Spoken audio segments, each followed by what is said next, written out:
Okay, we're live. There's no countdown. I forgot to set up a countdown. But my name is Cade, and we are going to talk about dental lab technology and how it grows with your lab, or it needs to grow as your lab grows.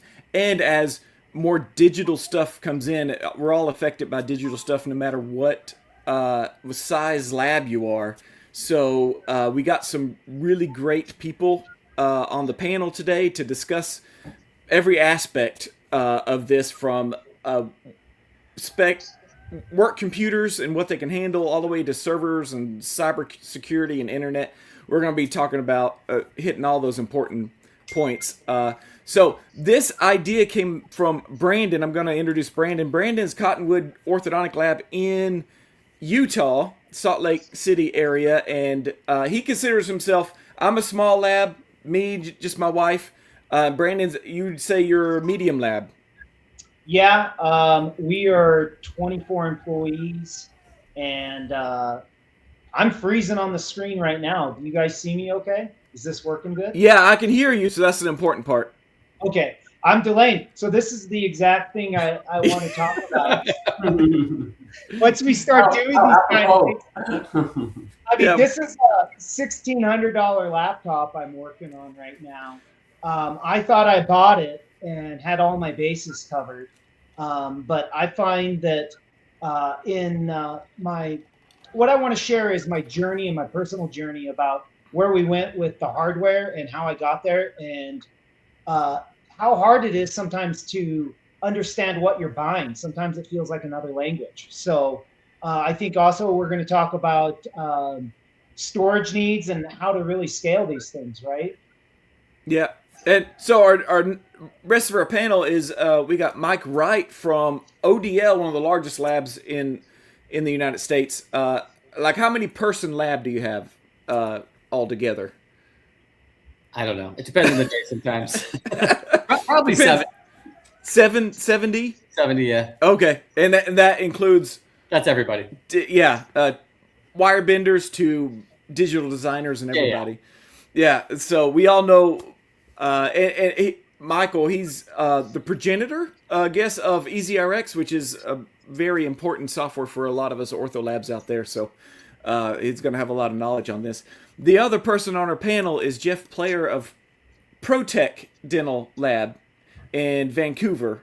And how many person lab are you? Do you know that off the top of your head? Mike and I are going to duke it out to see who's got the biggest lab here. Yeah. I didn't tell him I was going to ask that. So. Yeah, I run the orthodontic department at ProTech. We're a full service lab. That's right. The laboratory itself is close to 200. Our ortho lab is very similar in size to Mike's, I think. Then that's a massive lab within a massive lab. And yeah, we have a pretty substantial ortho component to a lab, which is a little bit unique, I think, in a full service dental lab. We started as ortho first and then integrated the other components. And I think that's what's led to our makeup being the way it is. In our laboratory, our crown and bridge department, our ortho department are of a similar size.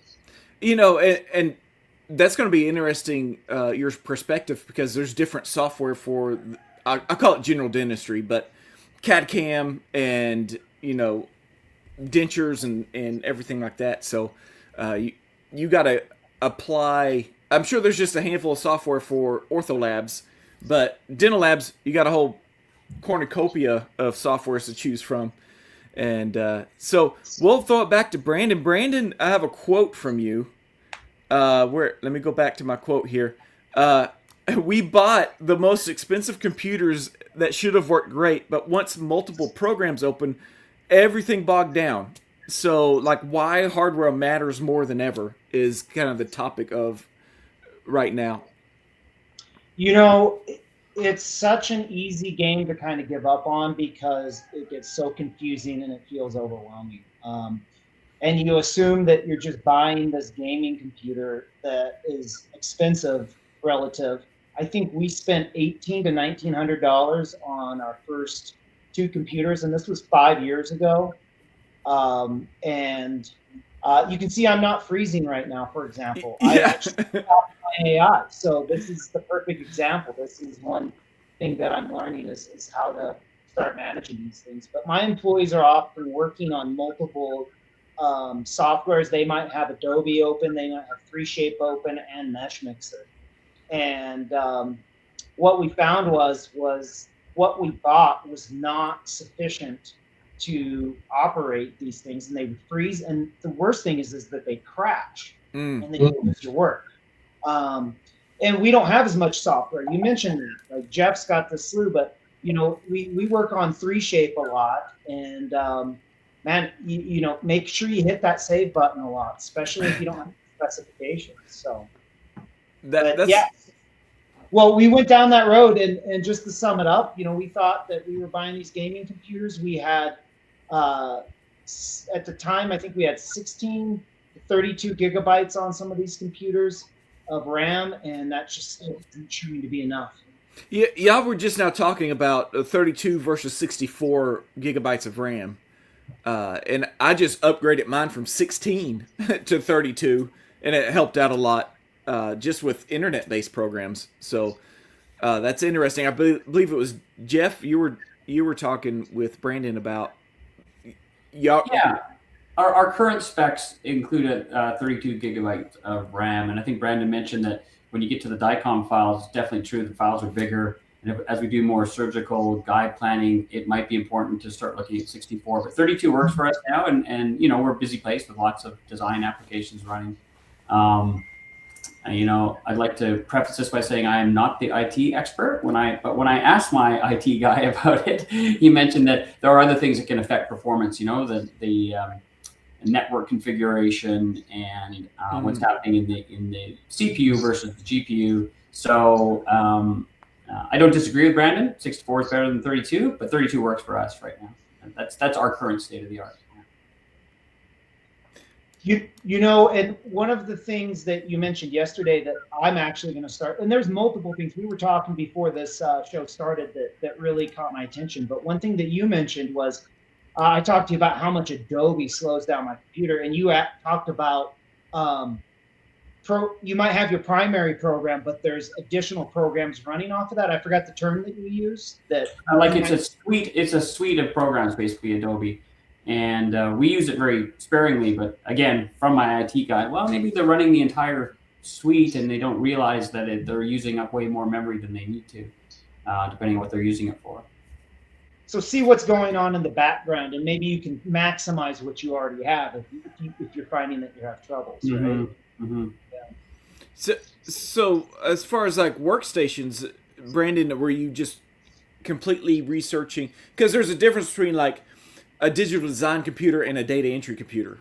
And so what were you mainly researching? Is digital design computers? Yeah, so we call them workstations. And that's actually the proper term for them. So a workstation is a computer that is more capable on a graphics side. And I'd love to share I'm going to share my screen here and show you some examples and kind of just give you some quick examples of where I went wrong and what I thought was good enough. But we had talked about how we try to cycle these down to regular computers. So one thing that we just thought, just to kind of show you here, this is the computer that I'm currently working on. And I think this was about $1,300, $1,400. I got a pretty good deal on it. And one thing that I found was, you're going to see these listings here for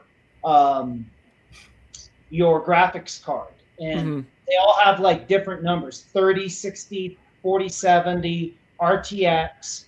And one thing that I was working with was I had the misconception that your regular processor here, so you have to think of this as two different processors, right? So you have your primary processor that processes the data and kind of is the workhorse of what's going on. And then you have your graphics card, which is a secondary processor, and it's processing the graphics separately.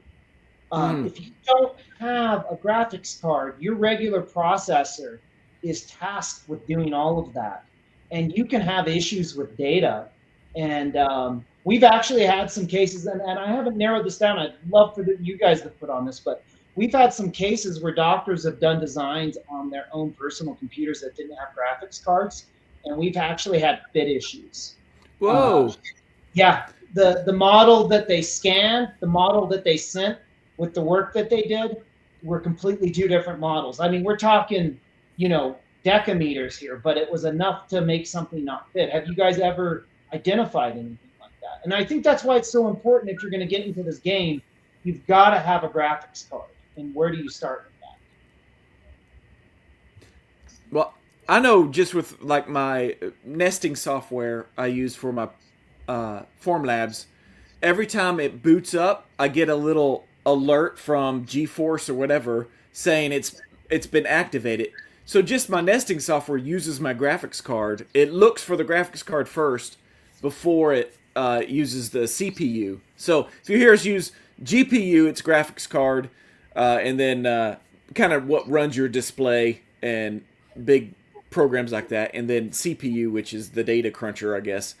But I never even thought of a lower end computer changing a file, almost corrupting it. I just don't think it processes it. So once they import the STL, and this is just kind of a couple cases that I've seen here, right?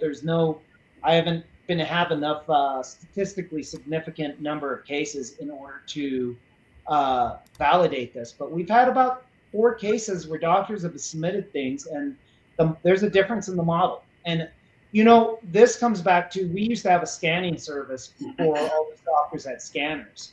And when I used to I was taking 4 or 5 scans a week. And, sometimes I would see the screen like flash, and the model would just make this small little shift. And I would rescan. And whenever I checked that, there was distortion. And then we still see, do you guys see distortions in your 3D models ever? I mean, we've experienced some of that. And these could be the causes. We're not sure. Yeah, we do. I mean, we do check, but we might be talking about 2 different things. But we do check STL file, the raw scan data versus the printed model data to make sure that our printers are staying aligned with what we expect to see. But that might be a little different from the graphics card issue we're talking about here. Well, and I think we're getting a little off the topic here. That's my fault. So, but yeah, I think it's just my point I'm trying to make, guys, is I really think it's important for you to understand what the minimum standards are and what we really need in order to run proper software. Right? And Brandon, I would agree with those specs you showed on screen there with that laptop. That looks very similar to what we consider the state-of-the-art design workstation right now. The Ultra 9, the GeForce. I think there's a 5000 series that's now a little more powerful than the 4000, I guess. But otherwise, everything else, the 32 gigs we talked about earlier rather than 16, and 2 terabytes of storage would make sense to me. So. Well, here's a different one here. I mean, you can see where this one sets up. Here's one where you have 16 gigabytes of memory, and obviously that's a great starting point, but you need to make sure that that's upgradable to 32. And that's where Cade was kind of talking about earlier, was we bought all these computers, and the biggest mistake we did was we thought we were getting a good deal. We were like, hey, here's a gaming computer, and we're getting it for $1,600 to $1,800 when the rest of them were going for about $2,400. Well, come to find out was, 3 or 4 years down the road, we couldn't upgrade the memory on the motherboard. The reason, they had the basic specs, they had a great graphics card, and they had a good processor, but the motherboard was what was outdated. And so when we went to update that memory, we couldn't do it. And one way they go about that memory is, if you look at what they're talking about, there's different hertz or speeds. So you can have like 4200 or 3200. You need to make sure that you're at least at the 4200 level, if not at the 5000 or 5200 level of processor speed. Go on. Oh Oh no, yeah. I was just going to let you know. I have I'll share my screen here. Something I recommend to kind of put a bow on this is PC Part Picker. And we're mainly talking about Windows computers because they're upgradable and stuff like that. If you go to PCPartPicker.com, you can actually put in the motherboard that you're getting. Let's say it's this MSI one. It will tell you the max memory you can get, what type of processor you can get, the types of memory speed that this will accept. So, and if you choose that one first, it will then filter out all the graphics cards that don't work with that motherboard. Yeah. Right. So I think a useful tool. Yeah, so and then of course there's Amazon links, and it shows the price, so you can see the price going up and down. You know, Newegg, Best Buy, B&H. It shows all those in here. Oh, that's good to know. And you can watch it. Wow. So that's PCPartBigger.com. So when you're looking, if you're medium lab like Brandon is, moving into the larger lab and really depending on your workstations, he's definitely had some frustrations with that, trying to pick out different brands of stuff. And so I think that's I didn't turn off my ringer, I'm sorry. So one of the last things I'd say about the workstations, and Mike, maybe this is true for your operation too. We used to try to separate data entry computers from design computers. We'd order them separately. And now basically what we do is order design computers matching very closely to what Brandon was showing on screen there, design only, because we know we're going to basically hand them, there'll be hand-me-downs to the data entry after a few years, so we can extend the useful life of those computers. So what starts as a design computer for us becomes a useful data entry computer 3 years down the road, something like that.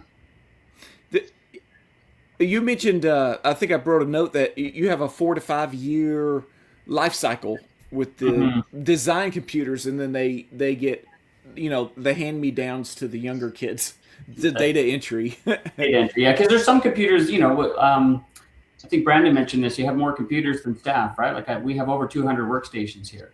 And some of those workstations are not running Exocad and 3Shape and all the design software all day. They're doing mainly data entry to our CRM, our customer resource management base, and their emails and internet connections, but nothing beyond that really.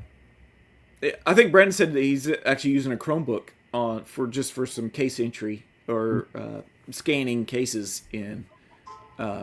So yeah, you can use all sorts of levels of computers in your lab depending on what their function is going to be.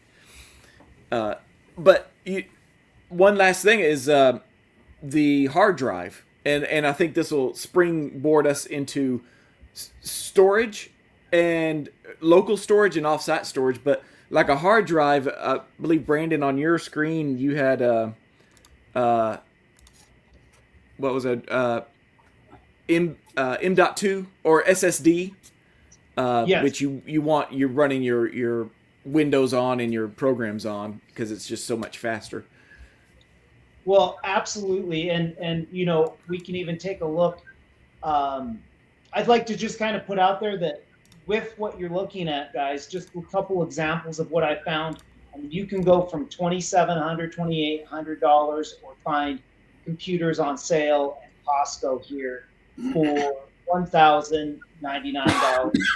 You can find rebates. These will get you going, guys, but please be aware of what's going on. The other thing you talk about, most of these computers nowadays have what they call solid state drives. If they don't have a solid state drive, you're really in trouble. So the idea is, the way we operate is we utilize a central storage system. We use a NOS system. I think Jeff said he does the same thing. That's shown here. So our server and our computers all have solid state drives to help improve that speed and data access. So your operating system should work off of a solid state drive. All your computer programs, your lab managed, like we use Magic Touch and everything run off of a solid state, but we use just standard old school drives for our storage. And I think we're around 50 to 60 terabytes of capability of storage. And we have redundancies as well. And that was one thing that we were talking about earlier. So we literally have our server, and then we have these cloud storage units here in another building. We're broken up in 2 buildings. And then I've got one more of these at home that is the final backup. So we've got 3 versions of our software being backed up and encrypted as it goes on a daily basis. But yeah, so does that answer your question, Kate? Yeah, that was perfect. Because these use the spinning disc, the old school spinning disc, just because of the cost reasons. Those are so cheap. You get so many terabytes per dollar. But you were talking about these actually are made to, if the drive fails, you just pull it out and stick another one in, and it maintains your database. Yeah, we talked about kind of the transition from going from small lab. Like we originally used a really high-end computer for our server initially when we were like about a 10-person lab. And then we had our IT person install what they call a RAID card, and we had a RAID 2. So we had 2 drives on that RAID 2. And we used an offsite company at that time called Carbonite to back up that computer. I had some issues with that. You always have to keep an eye on those things, especially when you're doing them yourselves. And I think Michael has really taken the approach of just paying and outsourcing for those in our conversation. I'd love for him to kind of share his direction with where he went on that. But to kind of finalize that, we ended up going to nowadays what we call a RAID 5. So something like this where you have 8 or 10 disks, you're going to actually create 5 copies of your storage, and then you can lose up to 3 of those hard drives without losing any data. And that happens. Like we'll have a hard drive fail, and I'll order one, and then in the middle of that coming to me, we'll have another hard drive fail. My IT people said you got to do a RAID 5, and that has saved my butt many times. But that once again, that adds up into costs, and that's where doing cloud storage might be beneficial, and you don't have to have as much IT support if you're going with these online services. And so, Brandon, you have redundancy across the hard drives themselves, but also across multiple NAS servers, right? You mentioned in separate buildings and at home. Is that right? That is correct. Yeah. And that sounds similar to what we've done here. Same thing. We run out of multiple buildings. So we have our disaster, backup plan from the First Avenue location is wired into Second Avenue and vice versa. For the data that's stored in those buildings, and then redundancy offsite to our IT management company that I think has that based in multiple locations as well in case there's a geographical problem. So anyway, it sounds like our setup is fairly similar to you, Brandon, and that's interesting because I think we started the same thing probably when we first started designing taking digital files, scanning models. Probably started with our restorative team, I think, scanning Procera dies, back in the early 2000s. Once we found we had digital files we had to manage, and we probably started with a single computer server that then morphed into multiple NAS setups. So anyway, similar. I'd like to hear what Mike has to say about the cloud. Mike, we're talking over you, so it's your turn to talk. No, that's I'm learning as we go because I don't know much of any of it. I know a little bit about a little bit because we outsource our IT, and it's because I'm not super versed when it comes to the hardware. I love the software side of things, so everything that we do is mostly cloud-based. And the last thing we did was we did everything cloud storage-wise as far as our server. So we have a cloud virtual server, and what that allows us to do is we use something called LucidLink, and it it's just a piece of hardware that seamlessly makes it seem that when you're working on the cloud, it's almost as if you're working in real time. So as long as you have, your speeds up and down, everything is synced with the cloud as you're working, because you're working off the cloud. So it's almost like a translator that's happening. And it's very, it's the way that I looked at it is you don't have to worry about the physical hardware anymore. You don't have to worry about the scaling. You press a button and then you can get more storage, you can get more power. Nothing's going to fail. There's redundancy. And we ended up seeing that it was cheaper on a monthly basis because the backups were a lot cheaper than us having to back up locally up into the cloud. So you can store massive files, you can pull things down quickly. And so there was a lot of, I guess, discernment in looking at that, because it was kind of scary. It's like we've had on-premise servers for such a long time. But I guess it got to the point where we didn't want to deal with any more of like the server room drama.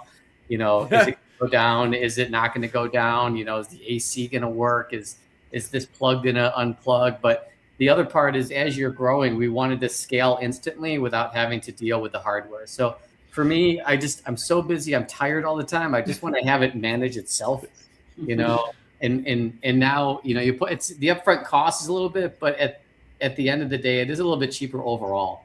So that was our strategy that we worked through. Do you worry about loss of connectivity? Do you, like, what happens if the internet goes down? Is that? Yeah, so we have fiber coming in the building. So we're doing, I think we're doing a gig up and a gig down as far as the speeds go. So it's pretty quick.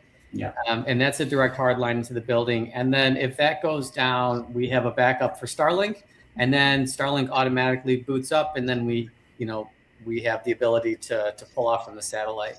So we obviously have weather situations here in Buffalo. So if it does go down, we have to have the redundancy. And we were talking before the show too, that when the internet goes down, that's our biggest bottleneck, or our biggest issue, because then my digital team has to go home. That our ERP system is on the cloud. We're running every software on the cloud. There's only one or two that we run locally, but that's about it. And there's not a lot that you can do. Even our 3D printers are connected to the cloud. But so let me ask, you say most of the software's run on the cloud, like you're using virtual computers on the cloud. Well, we're using cloud-based systems. Okay. We're using CADflow as an example, which is managing all of that. EasyRx that we're using is on the cloud. Our ERP system is Odoo, and that's a cloud-based ERP system. Okay, a dumb question. What's ERP? Oh, it's like an enterprise system. It's how you run your manufacturing shop. So look, EasyRx is an ERP. Okay. It manages your business. Yeah. And so when you're looking at just as you start to jump up in your organization, there's other pieces of software that you can use that give you more features. And so Odoo, for an example, they give you the source code to work off of, and it's all online, and then you can build off of it to customize it, for your laboratory or for any business. Oh, so wow. We jumped on that bandwagon because we just had a lot of customizations that we needed. Did you ever consider Magic Touch, Mike, or what do you see as superior with the Odoo over? So Odoo is it's native cloud. So we don't have to do anything on premise. That was the big thing. Odoo it's actually the fastest growing ERP system in the world right now. But the big thing is that we get to develop on top of it. So we can customize anything we want. We can customize how it looks. We can customize how it performs. We can create systems within it. So what you get with Magic Touch is what you get. Yeah. With Odoo, they'll give you. How Magic Touch looks? Pardon? You don't like how Magic Touch looks? I know you're a design guy, so I don't about that at all. They might be listening. Yeah, you just never know. Hey, whatever works for you is what works for you. Yeah. I wanted to have the control, and when you have some of these systems, you're stuck within their ecosystem, and you can't really do anything. And as you start to grow, there's just unique challenges that you would, that I'm sure you guys come to that you wish you would have the ability to be able to do. Yeah. I want to be able to build this workflow, or I want to be able to add this feature set, or I want to be able to, build this dashboard and report without having to have a million spreadsheets or get 100 numbers and try to sift through to get the one number I actually need. I think in particular too for ortho, I know we're going a little off topic here, but it's probably relevant. Is that it's nice to have the option to make things more ortho specific, because we ended up in Magic Touch. It's been a very useful system for us, but it's mostly because of what it could do. It's set up more for restorative laboratory. And then we have modified it and adjusted it and made it work for our ortho department. And of course, our restorative team loves it, right? But I've always found it's not perfect for ortho. I've always got to twist it a little bit. Right? Yeah, and we've tried to, what we've tried to do with our system is to keep it more manufacturing. So it's not, so it doesn't back us into a corner if something doesn't work. We have to make something, whether it's one, it's one a product, widget, but we're looking at making widgets. So how do I manage the flow of that through the laboratory? And I want to be able to control where that goes, because now it's hitting different departments. It's going through 3D printing, and now it goes through 3D metal printing. Some things are still going traditionally, and we have to be able to track and manage all of that, and then have the system flow without being stuck. So now it comes with its challenges, because somebody hasn't thought about it. Some of these systems like Magic Touch and EasyRx and some other things, they've thought about how the uniqueness of a laboratory works, and it solves some of the challenges, and we have to come up with those. So Magic Touch has a module now, production tracking, that we still have some bugs in it, but we're working with it. Same concept. How do you follow each piece in the laboratory without necessarily having a pan in your hand? Yeah, exactly. I don't know much about Magic Touch. Go ahead. Oh, so I would like, so we use Magic Touch as well. And I would like to give a little bit of credit though for them. You can put in requests and they'll make some modifications for you.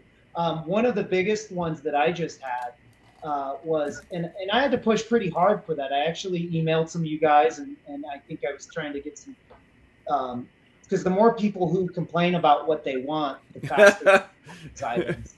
But we found having an on hold for our lap slips on our doctors was valuable, and they just added this feature, and I just wanted to comment on and appreciate it that they created it. So what can happen is the assistants can go in there, create a case, create a digital WebRx, and place it on hold for the doctor to come back and approve it and change it before it's fully submitted to the lab. And it's been absolutely life-changing for our lab. Do you see it granted? Does it sit in a status that you can't adjust or something, or what is it? What happens with that when it's on hold?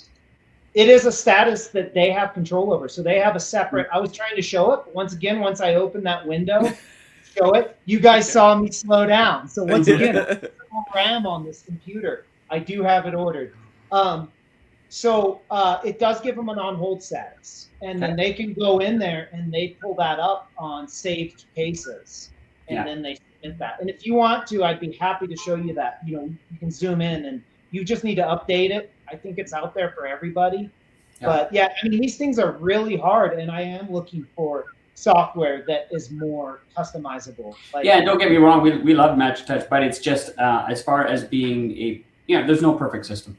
So I understand why looking outside of that ecosystem might make sense to somebody. Well, I'm going to look into your, what was it that you were using again, Michael? It's Odoo, ODOO. Okay. It's an app-based system where there's different apps that are in there that you can use. You can use them if they're helpful, if they're not helpful, but it pretty much manages everything. You can have a fleet of drivers that are in there. You have an app for accounting. You have an app for manufacturing. You have an app for marketing. You have your CRM in there. Wow. And what's good about it is one database. So we're all talking within the same system, all access to the same work order. And so with that, they have a DocuSign system in there, so you can send your documents out. So they have like 30 or 40 different apps in there to be able to and each one of them is customizable. You do have to have a developer. So it's a little bit. And you use this in conjunction with your current labs management system, or is this what you're using the lab? That's what I was going to ask. Management system. This manages the entire laboratory except for cases coming inbound. So we still have EasyRx as our prescription management system. And then once that comes in, it pushes it through into Odoo, but we're able to automate on the front end, and Odoo takes it and then sends it automatically to CAD flow. Once it comes back, Odoo manages where that's going as far as the printers and the folders, so that OccCam can take it and push it into the printers. So, but those are all things that we are able to build and control. And that's why we wanted to make a change to get out of, or to get into something that we can manage. well, like we get into webhooks. So Yep. is it pulling from EasyRx? You were able to integrate the two Yeah, to talk to each other, API, that kind of stuff. yeah. So there's an open API on both sides, and so we're able to pull in cases from EasyRx to be able to push them directly into Odoo, and we take it from there essentially. It that And so Odoo you're would work with Magic Touch, is what you're saying as well. Pardon me? It would not integrate through an API with Magic Touch. I don't think with Magic Touch it would make sense. Because there'd be a lot of redundant features probably. This is a replacement for everything that you use. Interesting. Yeah, I love that idea. This sounds like another ORG lecture. yeah. I think we need to have a meeting. I want to hear more. Well, and we talked about connectivity. I'd like to bring this up too. This is a big one because I think it's a huge expense. Do you guys use Wi-Fi, or are you wired into every computer? Because we ended up wiring every computer, which is in the short term expensive, but we find that we just have more reliable. I don't have service issues. We still have a backup that's Wi-Fi throughout there, and have access points throughout our lab, like 6 of them. But what are you guys finding, and how are you managing that as far as that connectivity goes? So we do both. We have internet that comes into the building, and the desktops are wired in to not so much for not for service, but just for stability. And then all of our technicians have iPads, and that's how they're accessing Odoo in the app. And so we have Wi-Fi throughout for those portable mobile devices. Oh. And you don't have, we used to have issues. And once again, this was back in the day when we were using, this is the important thing. I think too, is a smaller, medium, a 4 or 5 person lab, I would really utilize some good network systems like Unify for your switches. Yes, and your we do the same thing. We went way too long using, I don't even know if it's right, like Cisco kind of brands or your Lynx kind of system. And I don't know, do you guys, it's why I never went back to using the wireless, was we would have what we call, my IT department would call like storms, and the systems would bog down and you have to restart everything in the middle of the day. Mm-hmm. So, yeah, that's why we have managed IT. We'll just put a ticket in. We're predominantly wired. I mean, we just use for portable, the odd portable device would be on wireless, but we're mainly wired in, and each workstation has its own little mini computer wired in, because we just find that wireless can drop. So Right. I think that's something important to understand when you scale. Make sure in my opinion, make sure you wire your computers as you move forward. You don't want to be there one day when you have to wire in 20 or 30 computers because you continually having these drop, having to reset routers. Brandon, what was the name of that network router, or what you were saying? Unisys? Unify. Or Unify? Okay. Here, I've got my screen if you want. I'll show you this. And this system is really great too. This allows my IT department, it can be whatever size you need it to be, really. And the good thing is if you build this with a beginner level, it will let you scale to whatever you need to do. And there's your network, there's, whatever you need as far as internet connection. This is a great system. It reminds me of the hotels, like you see the little Wi-Fi or convention centers and stuff. It gives you a lot of control, and it allows you to even manage things. You can see here, you even have security that you can run through the system. So that's what I really love about it. And there's so many people out there, no matter what IT service, if you're using Unify, they're going to be able to understand what needs to be done with it, so. And I think that's we're coming up on our end point, and I don't think we want to touch cybersecurity in this one, because that's a whole nother animal, unless y'all want to do a quick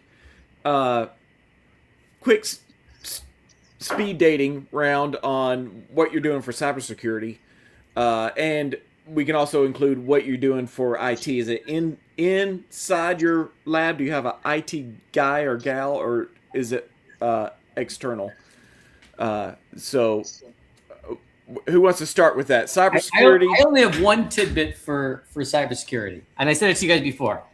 Make sure that you have something in place to be able to manage it, because everybody's got a target on their back, and it's up to us to reduce that target. But somebody gave me this one piece of advice that says, make sure that when you're out in the public and you're on public Wi-Fi, don't do anything that is going to be sensitive, because most of the hackers that are there, they sit in the airport Wi-Fi lounge or the airport lounges, and that's where they start to grab stuff. So anywhere you could just go onto 5G, go on it. Yeah. Yeah. So that's one thing I use absolutely religiously. I only connect to my cell phone, even if there's free Wi-Fi out there. I use my hotspot, and then when I'm at hotels, that's the other thing. Get a VPN. And then the other thing I have is I have a VPN to my server, which is great, guys. You can log in to your server and do the things that you need to do remotely if you don't have the software on your actual portable computer.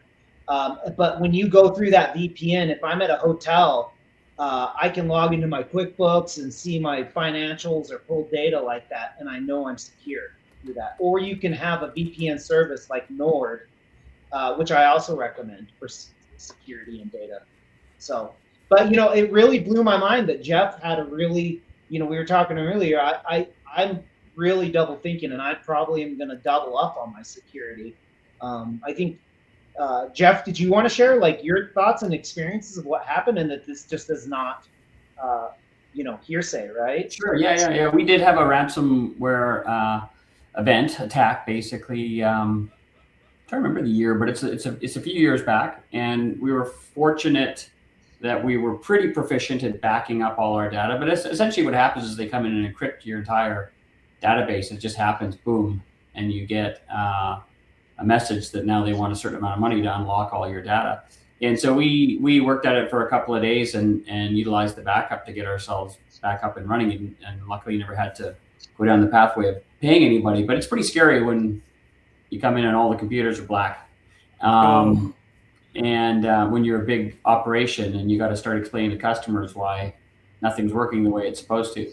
So definitely it made us up our game with cybersecurity, and we now currently use an in-house full-time IT guy who helps mostly with setting up workstations and managing local networks and any troubleshooting that we need on site. And then off-site, we have a cybersecurity team that helps with, security architecture for the whole thing, making sure that we're not vulnerable to attacks, the multi-factor authentication, managing email, making sure we're running the latest software.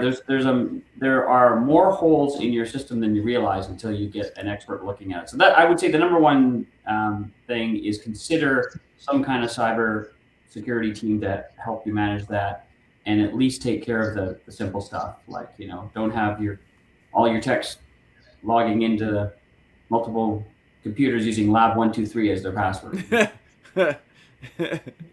And how about fire? I mean, that's a big thing that we've had for years, is a separate firewall, a real firewall, right? Not just what's in your, your modem's Software. Yeah. Right. Yeah. You need a separate piece of equipment with software to manage these things, right, guys? Yes. And so, Mike, your IT is external. Yes. But do they have people that come into or is it all remoting in, checking things, closing doors and shutting Still windows? remote. Yeah, they're local, so they will come in if they need to, but most of it's done remotely. Okay. Same for us, honestly. And then our IT guy, of course, liaises with the IT company when we see issues, and sometimes we'll create a ticket with them to say, we're seeing this problem, help us solve it, depending on what the problem is, if it's something that's beyond the in-house IT guy's scope. Oh, interesting. That's a good problem to have. Kind of like having a in-house lab person that communicates with the lab. Because I like my in-house lab people that I communicate with because we can talk the same language, and they know what's possible and what's not possible for things like that. But let's wrap it up here. If y'all have any questions that are watching this or on the replay, put them down below. We'll try to get answers for you. There's one thing I want to really promote, and that's our show. The ORG, I believe we're all four going to be there, so you can pick our brains. Don't pick mine. I don't have anything in it.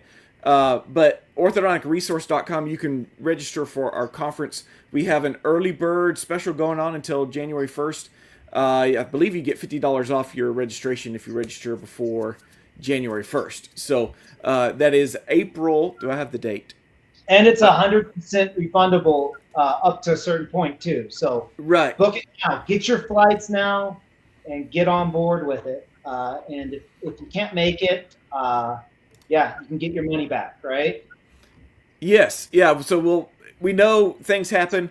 You know, you're about to leave for the conference, and you get ransomware for your whole computer. You know, things that we were talking about. Something crashes, and you can't come to the conference. We can refund you, no problem. Just go ahead and get your tickets now. I thought I had a QR code I could pop up here, but I don't. I don't know where it's at. So, with that being said, it is April 10th and 11th, 2016. So you have just a few more months left. 2026. What is it? 2026. 2026. Sorry.